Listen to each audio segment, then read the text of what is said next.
nearly 1 million vehicles projected to be on highways.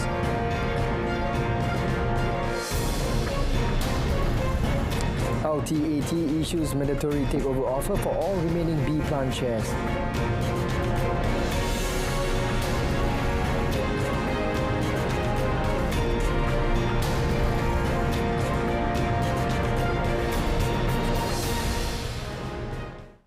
Good evening and Salam Malaysia Madani. Thanks for tuning in. You're watching Malaysia Tonight. I'm SAHIH. Deepavali celebration is one of the paths towards building a civilized Malaysia Madani, fostering mutual respect and preserving harmony among communities. Prime Minister Datuk Seri Anwar Ibrahim said the country's cultural richness must continue to be preserved without interference from any party. The Prime Minister, in his Deepavali message, said any attempt to weaken the unity and diversity of the country must be fended off with high moral values and conduct. He further noted that the unity government will ensure the socio-economic development of all citizens, a more equitable distribution of wealth and efficient assistance to those in need. Datuk Seri Anwar said he will strive to enhance the well-being and quality of life of the community, adding the nation's prosperity and heritage must be fairly experienced by all. He wishes Happy Deepavali to all Hindus in Malaysia, saying that Deepavali, celebrated as the festival of lights, symbolise the triumph of light over darkness, good over evil, and the power of knowledge over ignorance and arrogance. Quoting classical Tamil text Tirukkural, he said happiness from good ethics or governance is a true blessing, while joy from unethical behaviour would lead to suffering and short-lived happiness. The government has decided to exempt highway users from toll charges on Saturday and Sunday in conjunction with the Deepavali celebration. Works Minister Datuk Seri Alexander Nantan Linggi said the toll waiver would be given to all classes of vehicles and at all toll plaza except the Bangunan Sultan Iskandar Toll Plaza and Tanjung Kupang Toll Plaza, both in Johor. Elaborating further, Datuk Seri Alexander said the ministry at its meeting with concession companies agreed to implement the toll-free travel from 12:01 a.m. tomorrow to 11:59 p.m. on Sunday. He noted that this initiative is to enhance the festive spirit of Malaysians, especially those of Hindu faith who will be celebrating Deepavali. It is also in line with the unity government's desire to help ease the burden of the people of all religions and races. Datuk Seri Alexander said the 2 days were chosen to prevent excessive traffic build-ups when people go back to their hometowns and return. It can optimise the operation and coordination of additional logistics along the highways, which are expected to receive 11.8 million vehicles over the 2-day period. He urged the highway users to take advantage of the toll waiver to better plan their journeys. They are also advised to abide by the issued travel time advisory. Meanwhile, almost 1 million vehicles are expected to be using the Kuala Lumpur-Karak KLK and the East Coast Expressway Phase 1 LPT1 for 4 days from today, in line with the Deepavali festive celebrations. Concessionaire Ani Berhad is expecting 692,000 vehicles on the KLK highway, which is an increase of 73% from the average number of daily traffic. Meanwhile, 284,000 vehicles were expected to pass through LPT1, an estimated increase of 58% increase. Chief Executive Officer Imran Gulcharan Abdullah said, in preparation for this, Ani Berhad is increasing its number of support staff by 60% during that period, in addition to opening more toll lanes if necessary. A total of 150 members of the People's Volunteer Corps, RELA, will also be deployed in strategic areas along the expressway to ensure smooth traffic flow. He also encouraged road users to use the Travel Time Advisory (TTA) issued as a guide for today and tomorrow. Lembaga Tabung Angkatan Tentera LTAT has issued a notice on unconditional mandatory takeover offer for all the remaining shares in boosted Plantations Berhad B Plan that are not already held by LTAT for a cash price of RM1.55. LTAT said the exercise was taken after the signing of the unconditional share sale agreement with Boosted Holdings Berhad BHB to acquire 739,199,966 B Plan shares, representing approximately 33% of the total issued shares of B Plan. Following the above-mentioned acquisition, LTAT holds 976,406,066 shares in B Plan, representing 43.59% of the total issued shares of B Plan. LTAT said the offer represented a significant step forward in its overall restructuring and turnaround of the BHB group of companies and rebalancing its investment portfolio to better position the fund vis the risk return profile. The offer also provides LTAT greater flexibility in setting the strategic direction of B plan and accelerating the value creation plans that meet the objective of LTAT. The fund remains steadfast in enhancing its asset quality to provide sustainable returns to its contributors in line with the LTAT Strategic Plan 2023-2025. Beyond 2020, the United Arab Emirates UAE-driven humanitarian initiative has installed water filters in 25 communities in the Sabah and Sarawak regions of Malaysia, providing clean drinking water to 10,000 people. Malaysia marks the 17th deployment of the initiative, which will continue to offer life-transforming interventions to a broader number of beneficiaries worldwide, providing tech for good and fostering development that is inclusive and sustainable. The latest Beyond 2020 project in Malaysia reflects the UAE's commitment to humanitarianism and international sustainable development. This development contributes significantly to Malaysia's ongoing efforts to enhance access to reliable, clean water. Minister of Natural Resources, Environment and Climate Change, Nik Nazmi Nik Ahmad said the initiative showcases how innovative solutions can tackle the country's water challenges, particularly in the rural areas.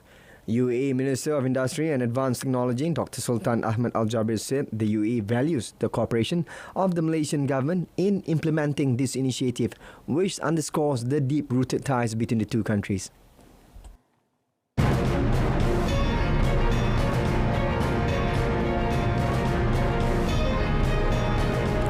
Next in our foreign front, Malaysia and Thailand keen on further tourism and agriculture cooperation. Malaysia and Thailand are keen to forge cooperation in tourism and agriculture to unlock the full potential of the two sectors. Malaysian Ambassador to Thailand, Dato' Joji Samuel said industry players in these sectors in Thailand's southern province of Surat Thani are eager to share their knowledge and expertise in order to collaborate. Dato' Joji believed that there is a great potential for cooperation between Malaysia and Thailand, especially in Surat Thani. He undertook a working visit to Surat Thani recently where he met with its governor, Jetsada Jitrat, and Surat Thani Chamber of Commerce President Kasian Lai Kosit. Surat Thani's agricultural prowess lies in its plantation of oil palm, rubber and fruits alongside seafood delicacies. Within the tourism sector, Surat Thani caters to a diverse range of tourists, offering wellness retreats, cultural immersion experiences and venture activities like trekking and island exploration. Meanwhile, Kasian expressed hope to woo investment from Malaysian companies in the agricultural sector. Kasian said Malaysian companies have the expertise and experience that they need to help them achieve their goals. United States Secretary Antony Blinken will hold talks Friday in New Delhi seeking to bolster India as a regional counterweight to China and win backing for its position on Israel's war with Hamas. Blinken and US Secretary of Defense Lloyd Austin will join Foreign Minister Subramaniam Jaishankar and Defense Minister Rajnath Singh for annual 2+2 talks India has said will focus on defense and security cooperation. Delhi is part of the Quad Alliance alongside the United States, Australia and Japan, a grouping that positions itself as a bulwark against China's growing assertiveness in the Asia-Pacific region. Washington hopes a tighter defense relationship will help wean India off Russia, New Delhi's primary military supplier. Blinken arrived in smoke-choked New Delhi late Thursday from South Korea, the latest leg of a marathon trip that has included a G7 foreign ministers meeting in Japan, which sought to find common ground on the Gaza conflict and a whirlwind tour of the Middle East. The conflict in Gaza poses a major challenge to hopes of a key trade and transport route linking Europe, the Middle East and India, unveiled during G20 talks in Delhi in September. Russian President Vladimir Putin on Friday discussed the war in Ukraine with his military top brass, including Defense Minister Sergei Shoigu and General Staff Valery Gerasimov, Chief of the General Staff. The Kremlin released pictures that showed Putin at meeting with Shoigu, Gerasimov and General Sergei Rutskoy, head of the General Staff Main Operational Directorate at the Southern Military Grouping's headquarters in Rostov. The Kremlin said the Supreme Commander-in-Chief was shown new models of military equipment and heard reports on the progress of the special military operation. It was Putin's second public visit to the headquarters in less than a month. He last month visited the military headquarters in Rostov, where Wagner mercenary chief Yevgeny Prigozhin began a failed mutiny in June. Putin made the visit on the way back from a trip to Kazakhstan, where he aimed to cement ties with Russia's ex-Soviet neighbor and major economic partner in the midst of tensions with the West over Ukraine.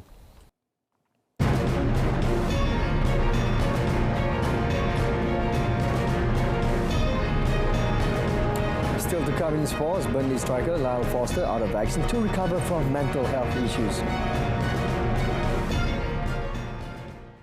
Colombia's ELN guerrilla group on Thursday freed Luis Manuel Diaz, the father of Liverpool footballer Luis Diaz, ending a 12-day kidnapping ordeal and triggering celebrations in his hometown.